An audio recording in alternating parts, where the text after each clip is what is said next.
all over social media, people are talking about how you can just do some side hustle for 5, 10, 15 minutes, and all of a sudden, you're going to have passive income for the rest of your life. You'll make money while you sleep. You'll make millions. What if you are not that type of person? You're not a side hustle person. You're not a creative person, right? You like your 9 to 5 job. You're not going to go create some journal to sell on Amazon passively, right? You're not going to set up some crypto bot to do trading while you sleep. You're not going to do print on demand goods for Etsy. What is a normal person, a regular person? What are they supposed to do? You know what they're supposed to do? They're supposed to mind their own business.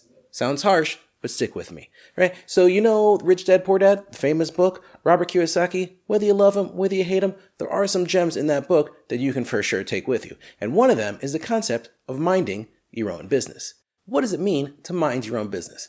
Let's talk about it like this. My wife, she's a teacher. Where we live, teaching doesn't pay all that well, but it's what she loves, it's what she's going to do. She's not going to start flipping houses or Airbnbs. That's just not her thing. She's going to be a teacher for the rest of her career. So what is somebody like that, like you, who's a regular 9 to 5 person, what are they supposed to do to make some extra money? Robert Kiyosaki says you mind your own business. And what that means is you go to your job, you have your regular 9 to 5, you get your paycheck once a month, twice a month, and what you do is you take that money and you buy assets with it. Think about it like this. What if you had a little machine that could print money, right? Every day or every month or every couple months, it would just spit out a couple dollars, right? And it would do that continuously. No problem. You set it up one time, and every couple months, it just puts out money for you. Wouldn't that be awesome? What do you do with that money? What if instead of spending that money, right, what do you do with it? You would take it and you could buy another machine and another machine. And then before you know it, you got a whole bunch of these little machines just printing out more dollar bills for you, one after another. Now, I'm not talking about counterfeiting. I'm talking about doing this completely legally. And what I mean is to buy assets. In the Rich Dad, Poor Dad view of the world, assets are things that put money into your pocket, right? So what are you doing with your money at work? You get your paycheck, and then if you're like most people, you go out to dinner, you buy a bunch of stuff that you probably don't really need, but, hey, it was on sale. But you blow a bunch of money. At the end of the month, you really kind of have nothing to show for it, and you're just back where you were before, right? But if instead of spending some of that money, and I don't mean spend none of that money. I'm not saying don't ever go out to dinner or don't buy anything. I'm just saying, what if the number of times you go out a month, go down by 1, and take that money? What does that cost you? $30, $100, somewhere in that range, right?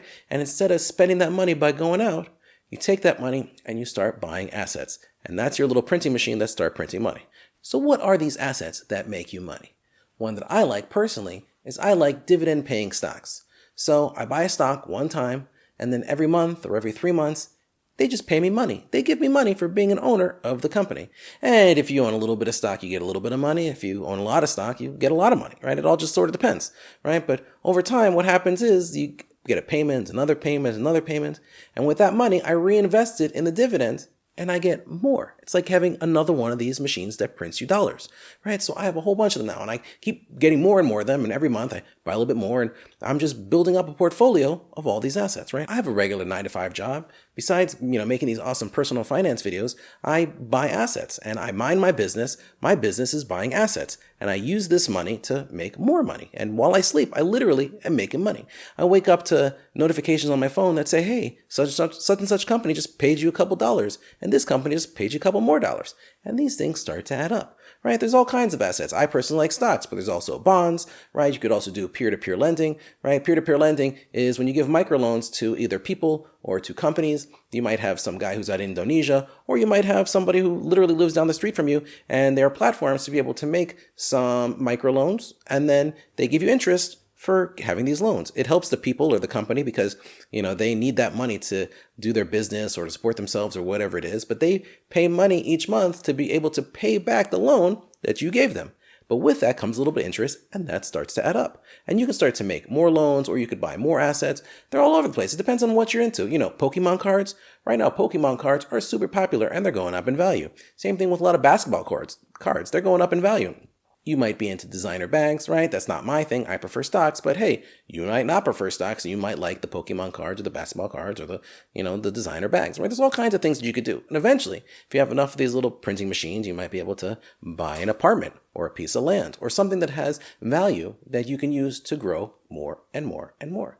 But it all starts by just making a small change. And like I said, you don't have to stop eating out. You don't have to stop buying things at stores. Just take a little bit of money and have a conscious effort, make an effort to be able to seek out and buy some of these assets so they can grow for you. Then what you have is you're not selling journals on Amazon and, hope that God that these things work and pay off money. We're talking about legitimate passive income that will really grow for you over time. And the more you invest in them and the more of them you buy, the more these little machines that are just printing out money for you. So if you want to learn how to do this, follow along, subscribe. I'm Nadav Reese, a financially savvy parent that you always wish you had. I really, really, really want you and your family to be in a better situation financially. I want you to be able to take the vacations when you want to, or be comfortable and be safe and be secure by knowing that you have the money to be able to do that. And it doesn't come from squandering your money. It doesn't come from trying to do some hustle that hopefully, maybe it'll pay off, maybe it won't. I'm talking about there are all kinds of legitimate, real passive income ideas, and all you have to do is mind your own business. You keep buying assets and they'll keep putting money in your pocket. And eventually, you're on easy street. So follow along. Hope to see you soon. I appreciate you joining the family. Let's take it to the next level. Let's make it happen. I just launched a free 6-day email course to teach you how to get started investing in the markets. It's completely free and you can find the link down in the description. I'm Nadav Reese, the financially savvy parent that you always wish you had. I appreciate you joining the family and I look forward to showing you that investing, it's fun and not so scary at all.